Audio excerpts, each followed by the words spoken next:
Guys, isa na namang bagong koleksyon ng barya ang ipapakita natin dito sa CCTV. Panoorin natin.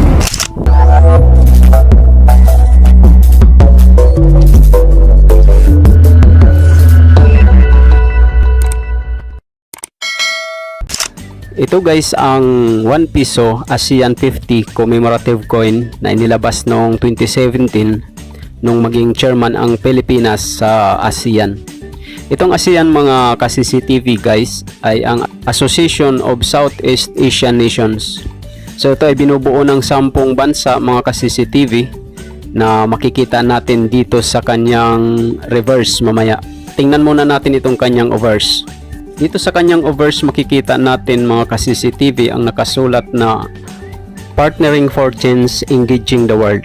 Ito ay nakasulat dito sa bandang taas na naka-arc ang kanyang position.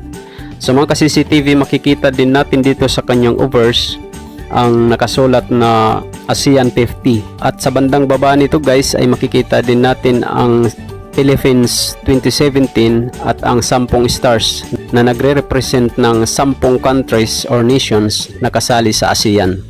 Itong nasa gitna naman guys ay pinagsamang araw at saka kalapati na nagsisimbolize ng prosperity and peace. At bago natin tunghayan guys ang kanyang features dito sa kanyang reverse ay gusto ko lang magpasalamat sa mga nag-subscribe na sa aking channel at sa mga nagko-comment sa aking mga videos. Maraming salamat sa inyo. Gusto ko lang ipaalam sa inyo na ang inyong mga comments ay binabasa po natin. At kung hindi pa kayo nakasubscribe, mag-subscribe na po kayo at i-click ang notification bell para updated kayo sa mga susunod nating videos. Ito na po guys ang kanyang reverse. Dito sa kanyang reverse ay makikita natin ang monument ni Dr. Jose Rizal. Ito pong nasa bandang kaliwa natin. At inilagay po ito sa coin na to symbolize patriotism. Ito pong nasa bandang baba, ito na po yung sinasabi natin ng mga countries or mga nations na kasali sa ASEAN. Ito po ay ang Brunei Darussalam, Cambodia, Indonesia, Laos PDR, Malaysia, Myanmar, Philippines, Singapore, Thailand at Vietnam. Yan po ang mga nations na kasali sa ASEAN na noong 2017 ay naging chairman po ang Philippines. Noong 2017 guys mga ka-CCTV ay nag 50 years na nga po ang ASEAN dahil ito ay itinatag noong August 8, 1967 sa Bangkok, Thailand. At para sa karagdagang kaalaman guys, ang baryang ito ay kinukulikta na ng ibang mga coin collectors na gustong magkaroon nito. At isa na po si CCTV sa gustong magkaroon ng marami pa nito.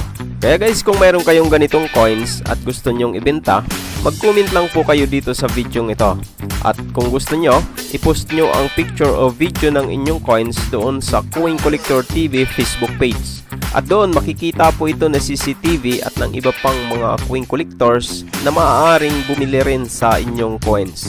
Guys, kung sakaling magbenta kayo ng inyong mga coins, pakilagyan na rin po ng presyo kung magkano nyo ibinibenta ito. Guys, maraming salamat sa inyong panonood at sana ipanoorin nyo pa ang masusunod nating mga videos na i-upload dito. At laging tatandaan, ang barya ay mahalaga at dito sa CCTV, ito ang bida.